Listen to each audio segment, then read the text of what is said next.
لیکن پھر آپ نے کہا کہ باقی بھٹک گئے، ہم نہیں بھٹکے، مطلب باقی غلط راستے چلے گئے، ہم صحیح راستے چلتے آ رہے ہیں، تو آپ نے دوسرے کو غلط یہ بھی غلط کہتے ہیں. ہم نے یہ نہیں کہا کہ ہم بھٹکے نہیں، ہم بھی بھٹکے ہوئے تھے.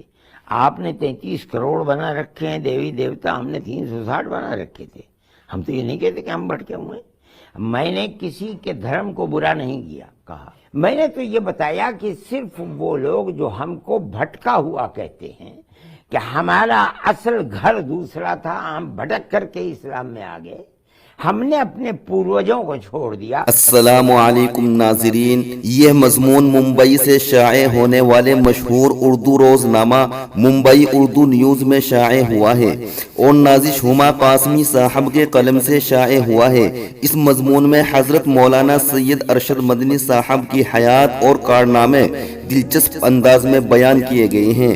آپ ان کو مکمل ضرور سنیے. مضمون ہے: ہاں میں مولانا سید ارشد مدنی ہوں. میری پیدائش سرزمین علم و ہنر گہوارہ علم و ادب سرزمین دیوبند میں آزادی ہند سے 6 سال پہلے مجاہد آزادی ہند سرخیل علماء دیوبند اسیر مالٹا حسین احمد مدنی کے یہاں 1360 ہجری بمطابق 1941 عیسوی میں ہوئی.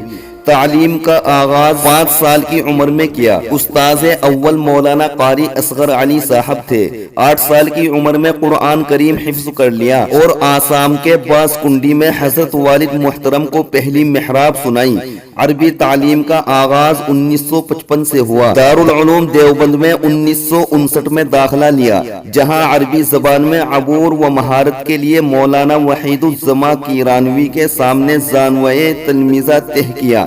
پھر عربی زبان میں مہارت تامہ کے لیے شیخ عبد الوہاب محمود عبد الوہاب مصری رحمت اللہ علیہ سے استفادہ کیا.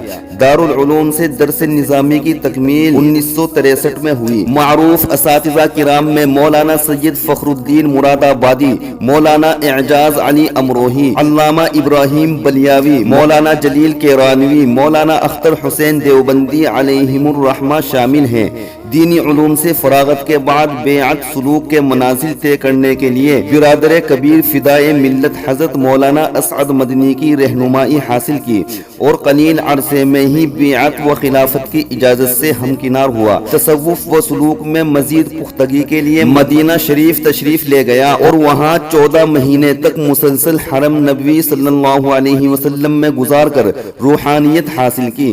حصول علم سے فراغت اور سلوک کے منازل طے کرنے کے بعد 1965 میں مدرسہ قاسمیہ گیا. بہار سے اپنی تدریسی زندگی کا آغاز کیا اور نونہالان ملت کو علوم نبوی کے چشمہ حکمت و معرفت سے سیراب کرنا شروع کیا. 1969 میں فخر المحدثین کے ایما و ارشاد پر جامعہ قاسمیہ شاہی مراد آباد کی منصب تدریس پر فائز ہوا.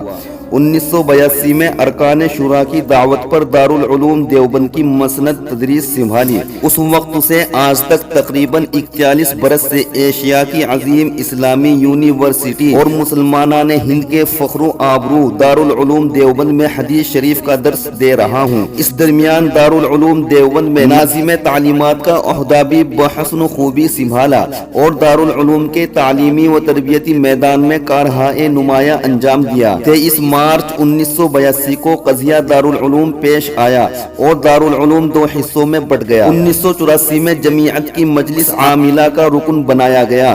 2006 میں فدائے ملت کے وصال کے بعد صدر منتخب ہوا. 2008 میں جمعیت 2 حصوں میں تقسیم ہو گئی. ایک دھڑے کے صدر قاری عثمان صاحب منصور پوری رحمت اللہ علیہ بنائے گئے اور دوسرے دھڑے کا میں رہا. قاری عثمان منصور پوری کے وصال کے بعد بھتیجے محمود مدنی صدر منتخب ہوئے. حضرت مفتی سعید پالن پوری شیخ الحدیث دارالعلوم دیوبند کے وصال کے بعد اکابرین نے مجھ پر بھروسہ و اعتماد کرتے ہوئے دارالعلوم دیوبند کے صدر المدرسین کا عہدہ تفویض کیا، جسے بحسن خوبی نبھا رہا ہوں. تعلیم و تدریس کے ساتھ ساتھ تصنیف و تالیف کا بھی شوق اکابرین علماء دیوبند سے ورثے میں ملا.